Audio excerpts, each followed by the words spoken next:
This episode continues my conversation with Christina, the founder of Face the Barre, a ballet coaching platform that helps dancers develop strong, sustainable technique through thoughtful, anatomy informed coaching.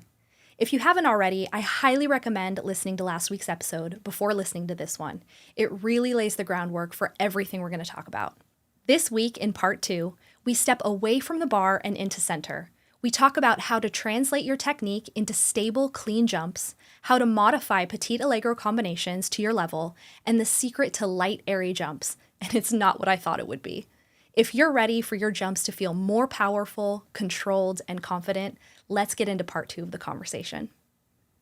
So I would love to talk specifically about petite allegro because I know some adults love petite allegro, but I find that more often than not, adults are stressed out by petite allegro, which I definitely resonate with.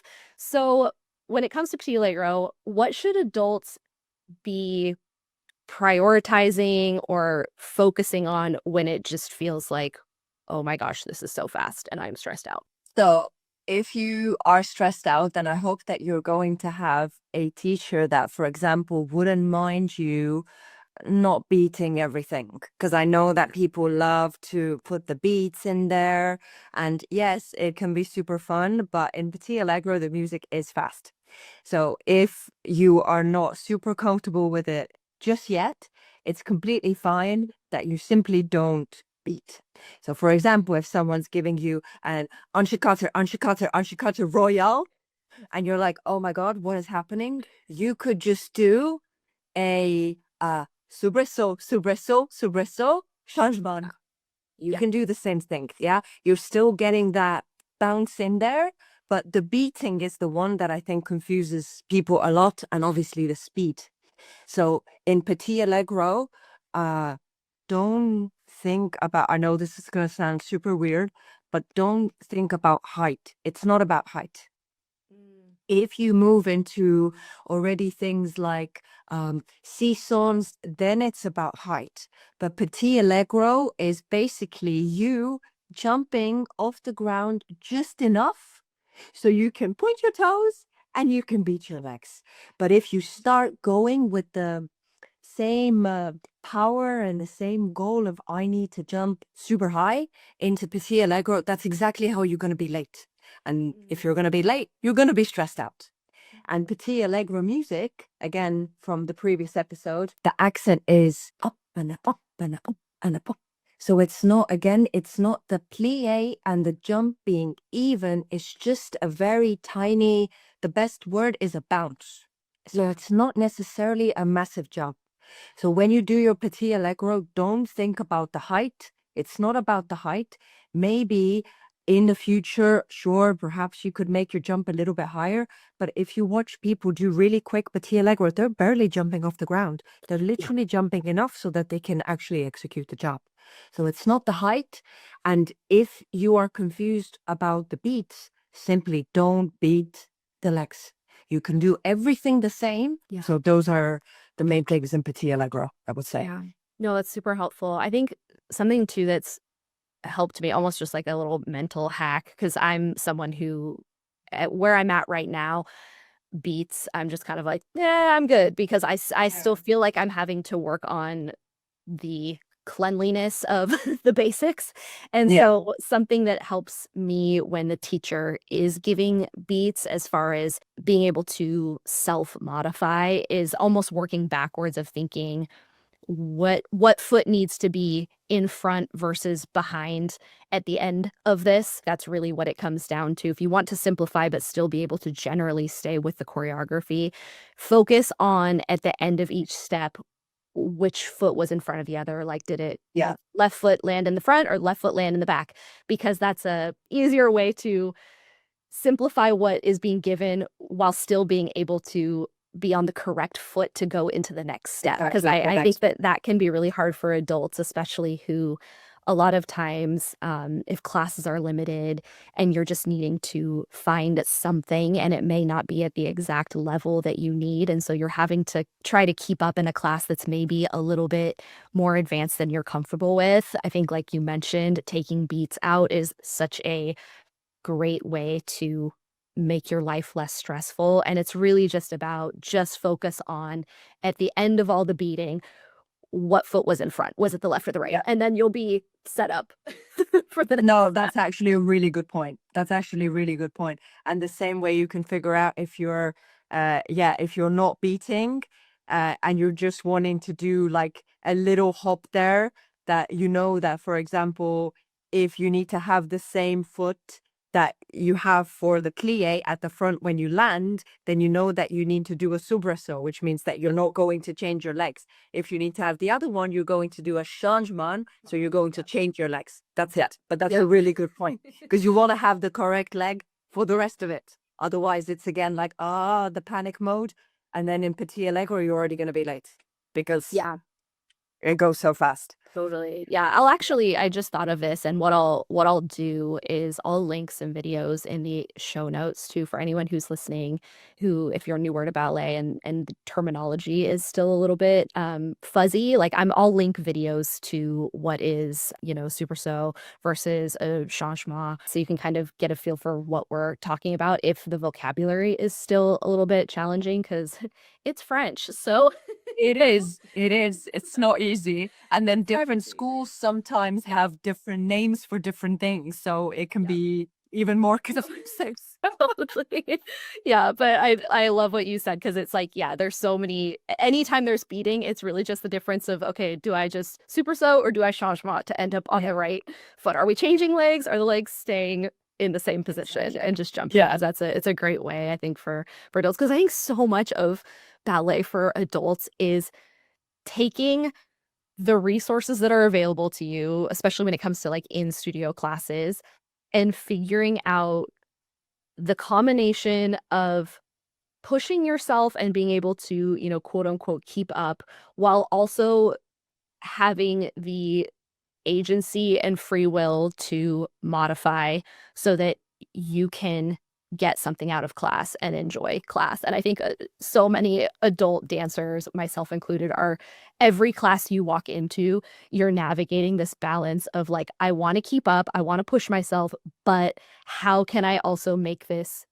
beneficial, enjoyable, all the things. So it's kind of this tightrope we're always walking. And nobody, again, like nobody is, people seem to think, I think quite often, that they're not working hard enough if they do that. You're jumping. You're still jumping up. Even if you take the beat out, you're still jumping up. It's still jumping, it's still tricky. The same if your body is tired and you see everybody else doing all the combinations on demi-point. You're not working necessarily again any less if you do them on flat. Yeah. Or if you feel like you've come to a class where everybody is a little bit more maybe advanced or has more experience than you and they're doing it on the demi, don't feel bad or don't feel like you're being lazy or anything like that. It's still working the same amount.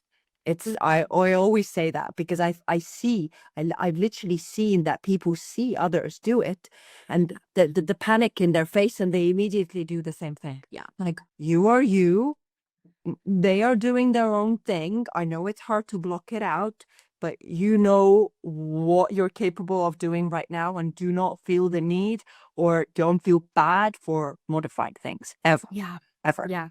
Especially jumps too. I think one of the things that's so, I don't know, just difficult, challenging, tricky about jumps is that they do tend to come at the end of class. And so for the practical side of that for us as adults who are not 16 is like, we're tired. I know. Like you're getting the heaviest cardio, large muscle groups working part of class at the end when you've done a full bar and you've done a good portion of center. And so I think there's also a lot of grace that we can have for ourselves, especially as a beginner, of like, your body is getting used to a lot with taking a ballet class. And so by the time, if you're taking an hour and a half class, usually, at least in my classes, the jumps are like the last 15 minutes. And so you've already done an hour and 15 minutes of really taxing mentally and physically. Like, it's definitely both with ballet. Like, your mind is tired, your body's tired. And so I think giving yourself that permission of Don't compare your journey to the people around you. Like if you need to modify, I think adults, we are often not very good about really assessing like the facts of the situation and giving ourselves the grace that we should. It is exhausting to jump at the end of class. It's absolutely exhausting. Even as a professional dancer, every time it was like, oh, I'm so tired now. And I know that I have a full day ahead. And now you're asking me to do all these jumps at the end of the class. If your body is signaling to you on a specific day that I am done, then maybe you are done and there's nothing wrong with that. Maybe the next day you're going to feel significantly better and you can do your jumps. But maybe if you push through it that day, you will be out and really tired for the next 3 days, maybe, who knows? So always, it's so important to listen to your body and understand that it has its own needs and it has its own demands, and you are aware of them and you don't feel bad for stopping when it's telling you to stop. There's so many things that I wish I had known when I was first starting, because I think they would have saved me a lot of stress, time, injury, all the things. And that's one of them, is just like realizing how much free will you have in the adult ballet space to just do what you need to do for your own body. Thank you so much to Frenchie's Hairpins for sponsoring today's episode. I love partnering with brands that I swear by, and Frenchie's has been my go-to hairpin for years. What makes them unique is their no-slip velvet coating, and they really are the only pins that can hold my long, thick hair in a ballet bun or French twist. And I mean actually hold. I've truly put these pins to the test at ballet classes and intensives, dancing all day, sweating, jumping, turning, and my hair does not move. The velvet is soft to the touch and doesn't scratch, so they're gentler on your scalp than traditional pins. And major bonus, they come in color matching shades, so they disappear into your hair. If your ballet bun is constantly betraying you, Frenchie's just might change your life. Use code AFTERCLASS10 for 10% off your order. All the details are linked in the show notes.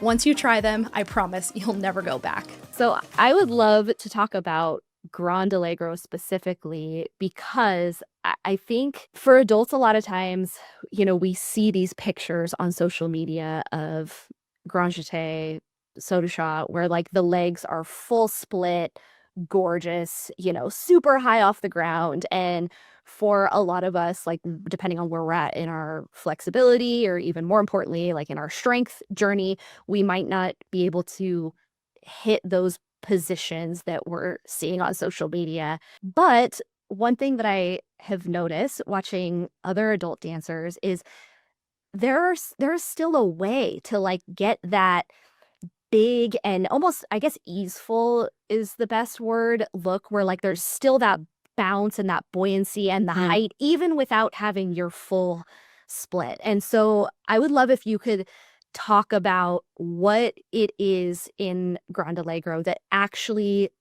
achieves that feeling of your jumps looking bigger, but also having that sense of ease about them, where it doesn't feel like trying to get yourself off the ground, even when you can't get those, full split lines that you see on professionals. Full split lines. Of course, look at the stuff on social media like as an inspiration. But like you said, somebody can have a magnificent jump with magnificent positioning of the upper body and the arms and not have the legs in a full split. So it's not like you have to do it. If you can do it, great. If not, it's not a disaster, because you can make it look just as beautiful. A couple of things. The first one, again, is what we talked about in the last episode, is that if you do your grande jeté, saut de chat, whatever you call it, if you really look at professionals doing it slowly, you're going to see that either the glissade or whatever step they may do before their big jeté, you're going to see that that movement is very quick. You're not doing a massive glissade. You're doing a little one, and then again, the same thing as we've said so many times now, you're quickly getting off the ground. Yeah. If you need to jump high in grande allegro, And once again, you've done your little preparation, your glissade, and you sat there, even if it's for the 1 millisecond, and you're sat there at the bottom of your plie, it is game over.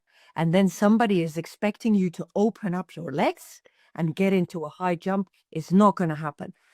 So whether you do a glissade before, if you do a little puckaroo before your jeté, those ones, if you really pay attention to them, they're always really, really small. The preparation step, whatever it may be, has the emphasis up.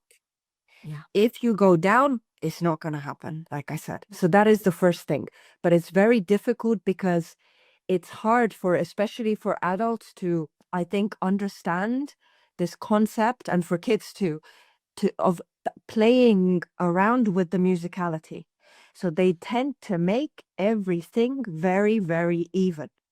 But this is the mistake here. So your glissade or your preparation step and your grand jeté itself, they cannot be even. Yeah. So it has to be, the preparation step is always quicker. So again, I get the emphasis on that big jeté. So that is the number one. And number two, arms now. If you do your grand jeté, there's always a port de bras there. And that port de bras needs to get there a millisecond before you reach the highest point in your jump. So what happens super often with adults is that the legs arrive first because they're so focused on the legs, which I don't blame them for, and they kind of forget about the arms. So whatever you do in grande allegro, that arm there, whether it's here, whether it's in fifth, wherever it is, always arrives the 1 millisecond before. And this is something that you can do. You don't even need to jump that much. You can be, let's say, marking your jumps, but you can mark them and try to, again, either from a phone, from a camera, or from the mirror, see how am I marking, and actually pay attention to the arms as well, because there's so much focus on the legs. Yeah. But the arms here are so important, and you're going to be able to tell, because if you put your arms on your hips, or if you just let them dangle down and you try to do grande allegro, it's significantly harder.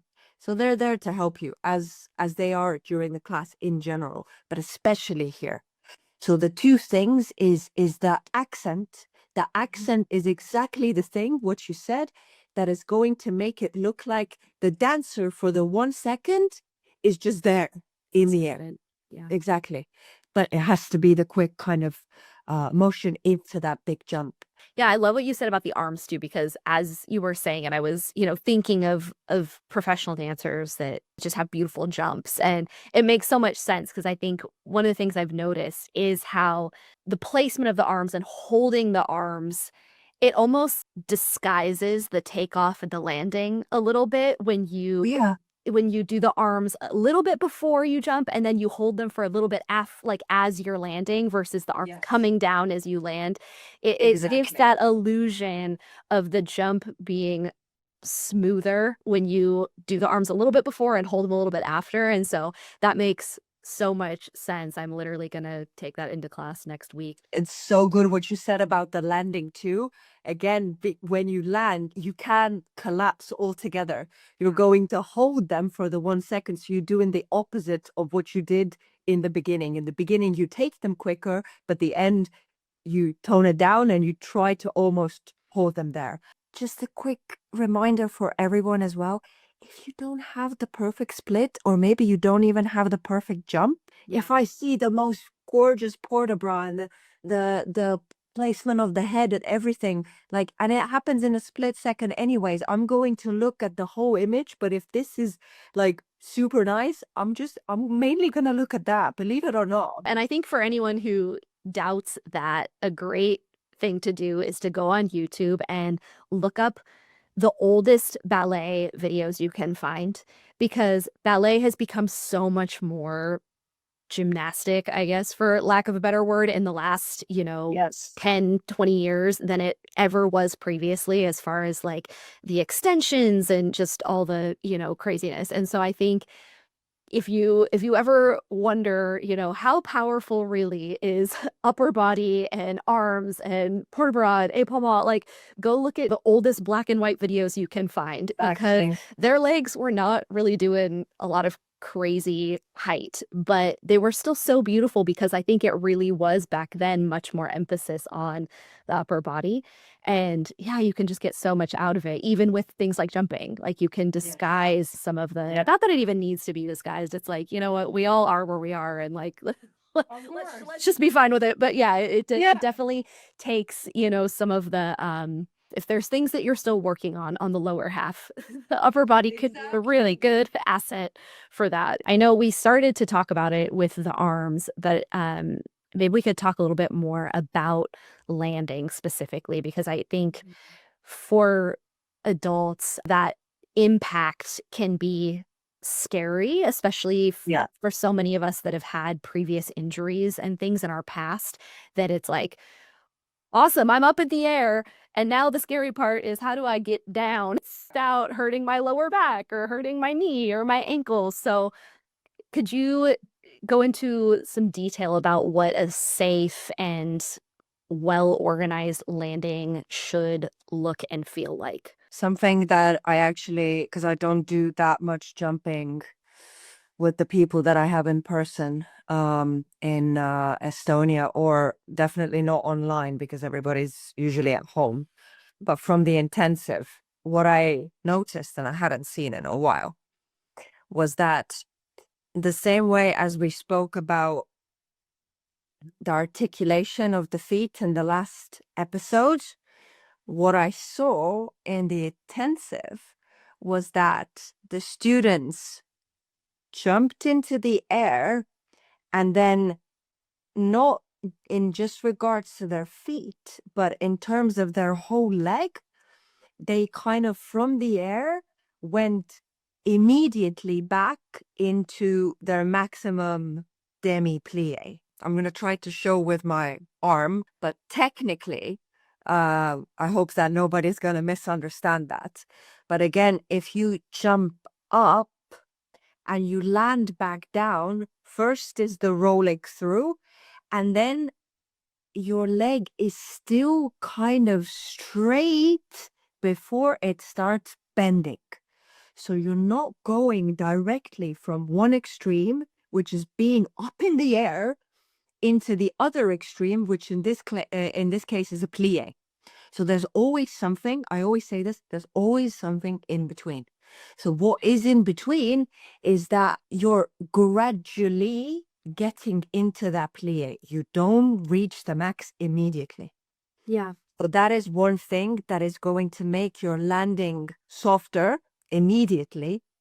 You're not going to probably hear the big plonk anymore, which happens to everybody, by the way, if you land incorrectly.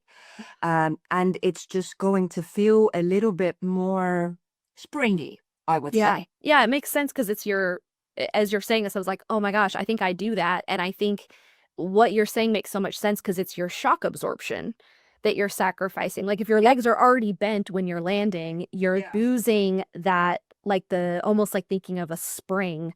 Exactly.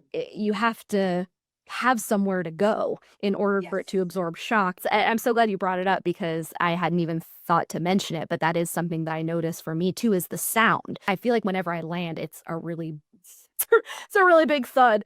Which obviously also for adults can be like a self-conscious thing of like, wow, why did I just sound like an elephant? It's not that. Anybody, we had the tiniest girls in school because it was a Russian school, and it was like that back then. It was a clonk all the time. So it's literally an issue of rolling through and of just having that correct sensation of gradually getting into your plie rather than landing in the max immediately. That's definitely the big thing that kind of makes, again, the landing definitely unsafe, because it has to have that springiness. Yeah, that makes so much sense. I feel like that was such a light bulb moment for me. So thank you, because I'm like, oh, that's what I'm doing. Because I think for me at least, and I would guess for other people too, it's almost like an anticipation thing. You're anticipating the landing, and you don't want to land on like a fully straightened leg, and you don't want Exactly. to feel that, you know, when you land and it kind of reverberates up your body. In anticipation of that feeling, you're bending your legs, but you're doing it too soon and too much to the extreme versus giving yourself somewhere to go so that you're actually getting that shock absorption. Like, it's just interesting because it literally just comes down to physics almost. Yeah. Yeah, but you don't think about it like that. You don't. Yeah. And I feel like with people that don't necessarily have a lot of experience, they always think about where they need to finish. So like you said, I know that I can't land on straight legs. I need to finish in a plie. So I'm almost going there too quickly and forgetting that there's those little things in between as well. So that is definitely, I would say, from what I've seen, is the biggest safety hazard when it comes to landing, just because you can't absorb it properly. And the second thing is the alignment of the foot, which is directly going to go into the knee.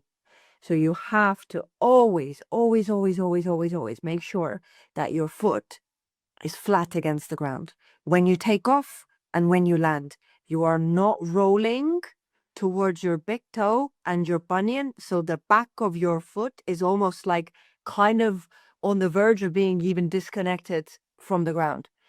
If your foot is rolling inwards like this, your knee is going to do exactly the same thing.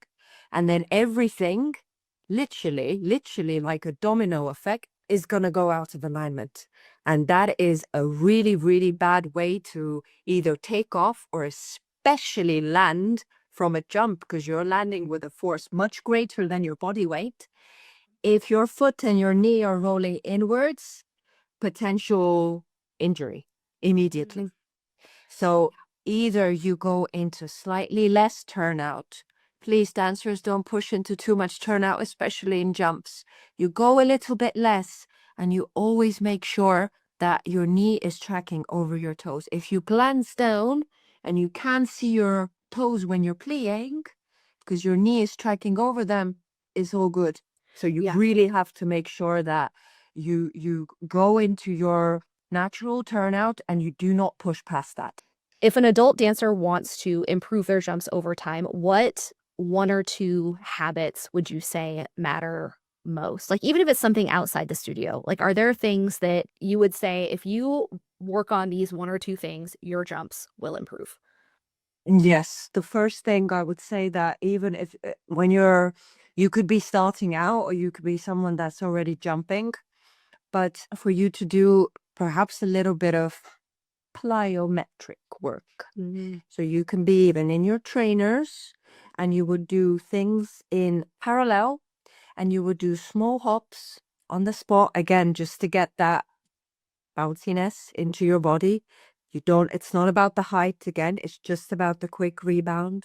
Then you can, if you are capable and if you want to, things like box jumps would help a lot. Things like skater jumps, so you're jumping from one leg to the other, you're in parallel, which would also ensure that it's easier for you to have the correct alignment and to track your knees correctly and just to jump a little bit better in general, because you're not going to be in turnout. So often I feel like people think that now I do ballet, I must do everything in terms of training in turnout. Yeah. If you're strong in turnout, you also need to be strong in parallel. And technically a little bit of vice versa. So if you're already doing all your ballet classes and everything is in turnout, then don't forget to also train the parallel positions. So when you want to practice your jumps, I would encourage to put those trainers on, do the small hops on the spot, skater jumps. You can look up exactly if you're not sure how to do it. One leg to the other, maybe even trying to jump forward a little bit, trying to jump backwards, quick jumps from one leg to the other, just to get that, like I said, that quick rebound in there. And then the other thing is what we already said before, but definitely not to forget to work on those pliés, tendus, and dégagés. And you can even use things like if during exercises someone would give you let's say even at the bar, like a plié relevé, you can think about that plié relevé also as a potential preparation for a jump. So you could do plié a bit slower and try to relevé a little bit faster. So again, you're kind of thinking ahead about the jumps. So you're going to use you're getting that elasticity in there. You're using a nice deep plie, and then you're pretending to almost jump up for that releve. So you're getting that coordination in there. And whatever also you do at the bar in terms of corps de bras, already pre-thinking that if I develop like we said, that eventually the coordination of the legs and the arms is going to translate into my jumps. So those things happen at the same time. But the foot articulation, which all comes from the tendus and the dégagés, is not to be underestimated under any conditions, because it's all rolling through the feet. Everything is rolling through the feet, and that's where it starts from. Yeah. And also, I just remembered something. When I was in school, I had a terrible jump. Like, I don't naturally jump very high. And my teacher told me to use the skipping rope and I think she said something ridiculous. I think I had to do like 500 every day. So I split it into like portions, and I would do like 100 hops at the time. And she was shocked. After like a couple of months, she was like, "What have you done?" I said, "Well, I was doing skipping rope." And all of a sudden, I just had the feeling that we've been talking about. So I think that any kind of bouncing work in parallel with the skipping rope, whatever, with the box, whatever you want to do, and then all those basic boring exercises, I know they are at the bar, and focusing on the arms as well, those would be the main things that I would suggest that an adult should do if they want to improve their jumps. No, I think that's so interesting about the jump rope Yeah, the jump rope, yeah. and it completely. I work with a trainer, Ali Christensen. She's on Instagram also, and she calls it human jumps. Like work on your human jumps, not just your dancer jumps. Like jump like a normal person, because it is such great training for dance jumps. And I think, to your point, what you said is so true, that I think once people start getting into ballet, they feel like everything they do needs to be in turnout. But it's so important to just train your jumps in parallel and work on your human jumps. So she'll have us do, like you mentioned, of just jumping far, just trying to take off from two legs and just jump as far as you can. Because I think with adults, it's almost like it's like a feeling that we have to get comfortable with again. And we don't, you rarely see people in the gym jumping. They do everything else, but nobody really jumps. There's only specific people that jump. But it is an important quality. My fiance says this a lot because he's a personal trainer, and he always says, regular people, don't forget your human jumps. Like, we need, as we get older as well, it's an important quality to keep training. And if you can do those, then how are you going to jump in turnout? So that's why the parallel work and those, let's call them human jumps. I like that a lot. Yeah. Human jumps are important to get strong before you start jumping in turnout, because that's a whole other level, obviously. I think, too, so much of ballet, like anything in life, it's like, yes, there's the physical, technical component, but so much is mindset. So what would you say to an adult dancer who maybe is fearful of jumping, or even just maybe someone who's not afraid of them, but is discouraged because, like, I mean, you mentioned you felt like you weren't someone who was naturally a jumper. So what would you say to them? Well, if you really, if you did recently start, or even if you didn't recently start, and at the moment you're just simply feeling like scared and not ready yet, then for that person, I would say that nobody can push you to jump. So don't feel like you need to do it. You don't have to do it.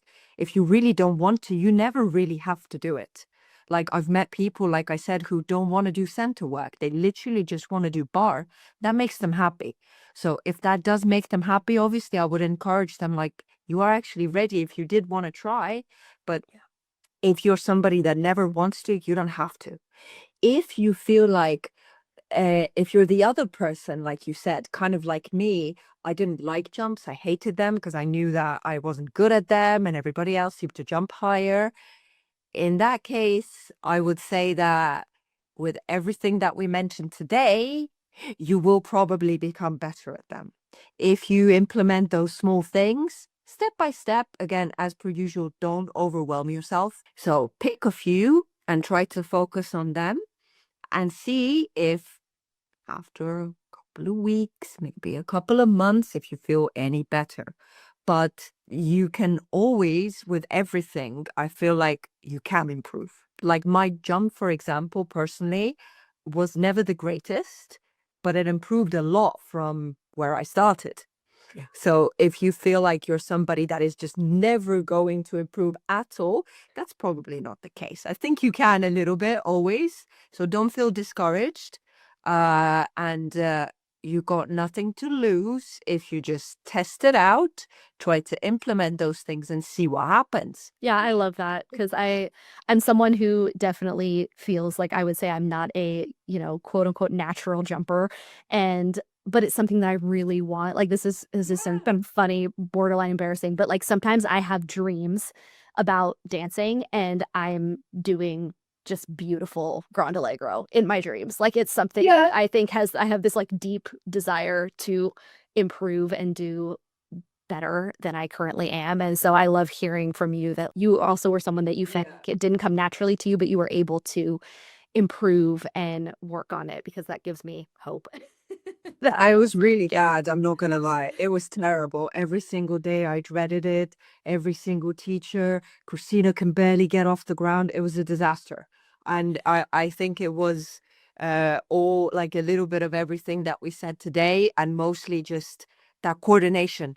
That coordination and working in parallel with that jumping rope gave me that correct understanding and the correct coordination. So you can really do it. You really can. Well, and I don't know too if you had this experience, but I know for me sometimes I have to change my mindset around something in order to really see improvement. And I think I tend to avoid or get a little stressed about things that I don't feel naturally inclined to do. So no matter how much I might want to do them, I still in some ways avoid them. Not that I don't do them in class, like I do them, but I still get this hesitation, fear, even though I really want to. And so that's another thing that I'm even just trying to work on is approaching jumping with a different mindset of being excited to do them and having more of that like experimental mindset that we talked about, just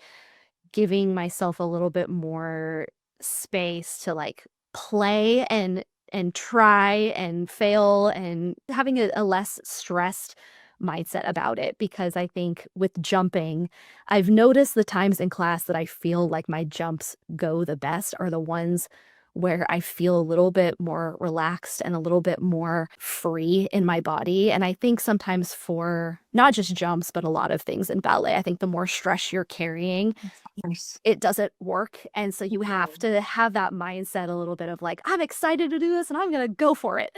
Exactly. I think you can really turn that fear around in your head. It makes such a huge difference because fear, you tense up. If you tense up, first of all, it's your mind telling you that you can't do it, which sounds cringy maybe, but you actually won't be able to. And the tension destroys everything, everything. And it's the same for absolutely every single person. I haven't seen anybody that is tense and nervous and goes on to the stage or on the studio, whatever, and performs well with that tension.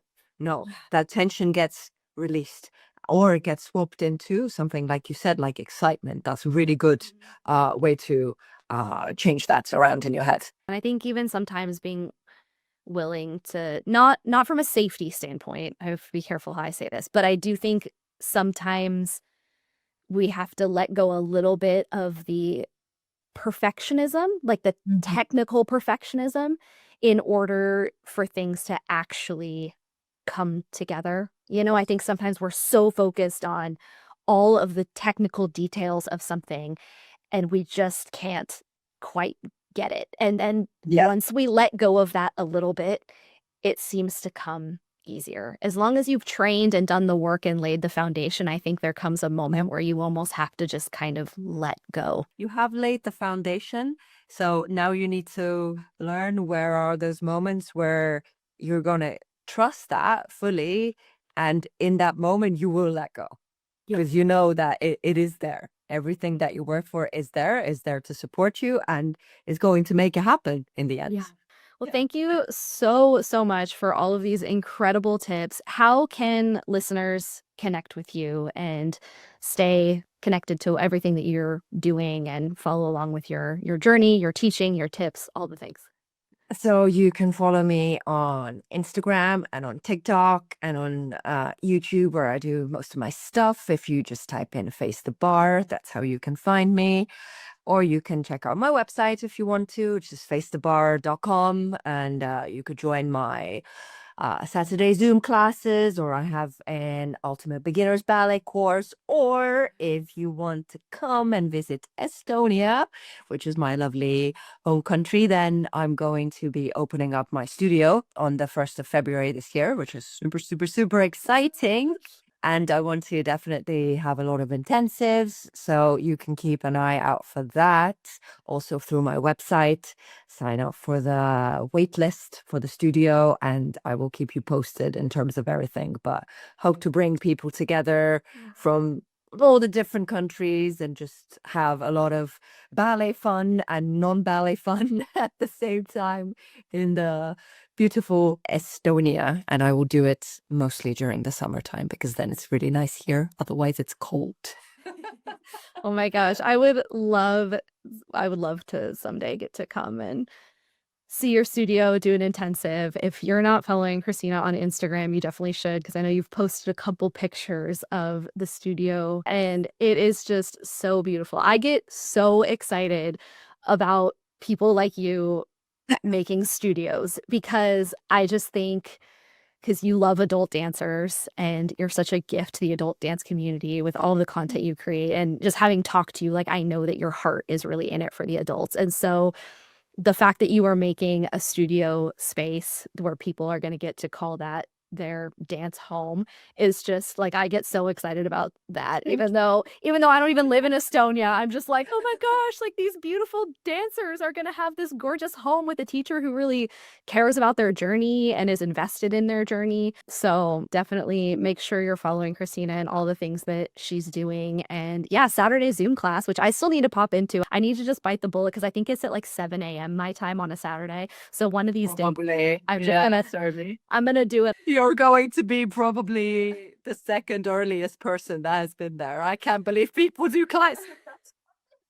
I know, I'm like, I like a good Saturday morning class, but usually my Saturday morning classes are like 10 a.m., not quite 6 a.m., but I'm going to do it one day. And I also, for anyone who's listening, I'm in Los Angeles, so I'm pretty far, to the west. So if you live in the States and you're on the East Coast, like that's 10 a.m. for you. So you're good. And if you live in Europe, like you're really good. You're totally fine. So I'll put all of that information in the show notes so that people can come in and dance with you. Because, I know that your classes are probably so fun and I will make it one day. You're welcome anytime. So they're always going to be there. Awesome. Well, thank you so, so much for joining me and our listeners and for all the amazing tips that you gave us. It was so fun to have you. Thank you for having me, and I hope you guys enjoyed it. I had a lot of fun, so thank you. Thank you so much for listening. If you'd like to support the show, you can join the after-class Corps de Ballet for just $3 a month through the listener support feature. It really helps keep the podcast going, and as a member, you'll even get a special shout-out in future episodes. All the links mentioned in this episode, including the link to join the Corps, are included in the show notes. See you next week after class!